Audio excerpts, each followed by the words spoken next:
Thyroid gland ভালো রাখবেন কি করে সেই ব্যাপারে কিছু পরামর্শ দিতে আপনাদের কাছে আজকে আমি এসেছি। নমস্কার, আমার নাম ডক্টর এস এ মল্লিক।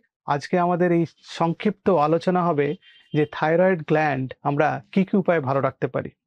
আমরা থাইরয়েডের অনেক অসুখ সম্বন্ধে বিভিন্ন ভিডিওতে আলোচনা করেছি। আমরা হাইপোথাইরয়েডিজম নিয়ে আলোচনা করেছি, হাইপারথাইরয়েডিজম নিয়ে আলোচনা করেছি, thyroid nodule, Graves disease, goitre, Hashimoto's thyroiditis, আমরা কিছু বাদ দিইনি। আমরা সব ডিজিজ নিয়ে আলোচনা করেছি এবং আপনারা যখন যেরকম আমাদের কাছ থেকে শুনতে চেয়েছেন আমরা চেষ্টা করেছি সেই অনুযায়ী ভিডিও বানিয়ে আপনাদের সামনে সেটাকে নিয়ে আসতে। কিন্তু আজকে আমাদের কয়েকজন দর্শক বন্ধু জানতে চেয়েছেন, ডাক্তারবাবু কি খেলে কি করলে আমার থাইরয়েড গ্ল্যান্ড ভালো থাকবে, আমার থাইরয়েডের অসুখ হবে না। প্রথম কথা, আমি এই ব্যাপারে আপনাদের জানাই যে কিছু কিছু থাইরয়েডের অসুখ আছে সেটা আপনি প্রিভেন্ট করতে পারবো না বা আটকাতে পারবো না।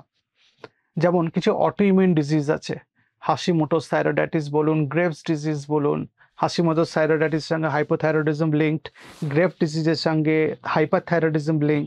এগুলো তো অটোইমিউন ডিজিজ। এগুলোকে আপনি চাইলে কোনো খাদ্যাভ্যাসের পরিবর্তন করে, কোনো জীবনশৈলীর পরিবর্তন করে, কোনো এক্সট্রা কিছু খাবার দাবার খেয়ে বা কোনো কিছু বর্জন করে এই রোগগুলোকে আটকাতে পারবো না।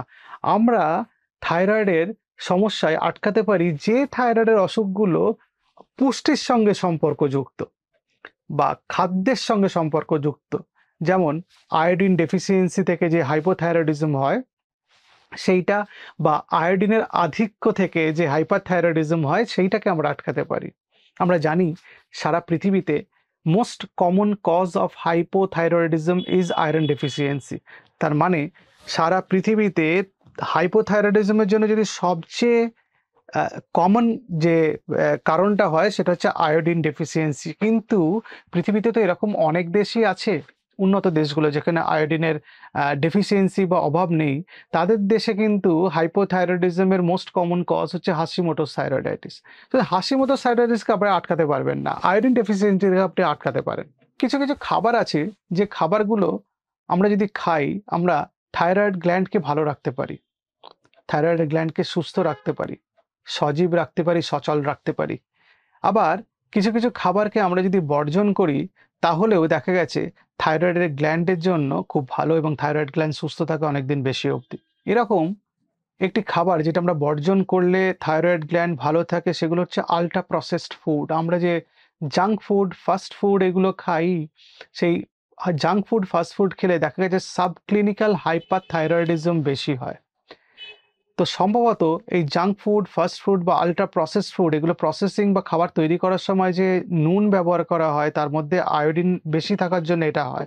আমরা দেখেছি যেসব প্রসেসড খাবারগুলো থাকে সেগুলোতে নুনের আধিক্য থাকে, নুন বেশি থাকে। আমরা যেমন জাঙ্ক ফুড, ফাস্ট ফুড বাইরে থেকে কিনে খাই সেগুলো দেখি একটু বেশি নোনতা, কারণ তার মধ্যে থাকে নুন বেশি। এই নুনগুলো আমাদের কিডনিকে যেরকম খারাপ করে, কিডনির স্বাস্থ্যের জন্য যেরকম খারাপ, আমাদের থাইরয়েড গ্ল্যান্ডের স্বাস্থ্যের জন্যও খারাপ এবং সাবক্লিনিক্যাল হাইপারথাইরয়েডিজম করে। শুধু আল্ট্রা প্রসেসড ফুড আমাদের বাদ দিতে হবে। 2 নম্বর, আমরা যে খাবারগুলো খাবো সেগুলোতে যেন অ্যাডিকুয়েটলি বা ঠিক পরিমাণে আয়োডিন থাকে। আমরা জানি আয়োডিন থাইরয়েড হরমোন তৈরি করতে কাজে লাগে এবং আয়োডিন কম থাকলে থাইরয়েড হরমোন তৈরি হতে পারে না, তাহলে হাইপোথাইরয়েডিজম হয়।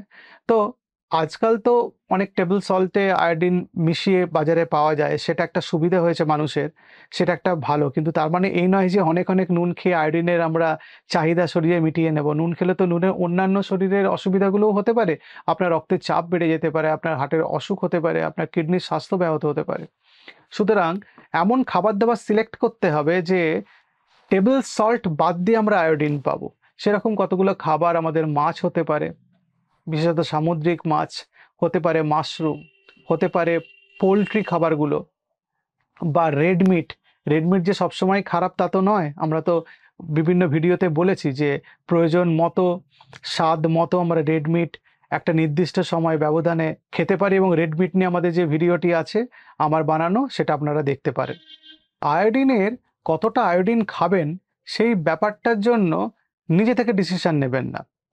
আপনার যিনি ফিজিশিয়ান, যাকে আপনার রেগুলার দেখান, তাকে জিজ্ঞেস করবেন যে কতটা পরিমাণ এই খাবারগুলো খাবেন, এবং দরকার পড়লে আপনারা কোনো পুষ্টিবিদেরও পরামর্শ নিতে পারেন, তারা আপনাকে আরও ভালো করে গাইড করতে পারবেন। নেক্সট খাবারে আসি সেলেনিয়াম।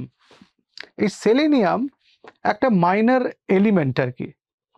সেই এলিমেন্টসগুলো খনিজ পদার্থ, এবং এগুলো থাইরয়েডের গ্ল্যান্ডের স্বাস্থ্যের জন্য ভালো। আসলে সেলেনিয়াম এটা থাইরয়েড হরমোন যে থাইরয়েড গ্ল্যান্ড থেকে বেরোচ্ছে তার অ্যাক্টিভেশনের জন্য দরকার, সেই থাইরয়েড হরমোনকে কাজ করার উপযোগী করে তোলার জন্য দরকার। এই অ্যাক্টিভেশন বা উপযোগী করে তোলার জন্য সেলেনিয়াম ভালো পরিমাণে দরকার পড়ে, এবং সেলেনিয়াম কিছু কিছু বাদামে বেশি থাকে।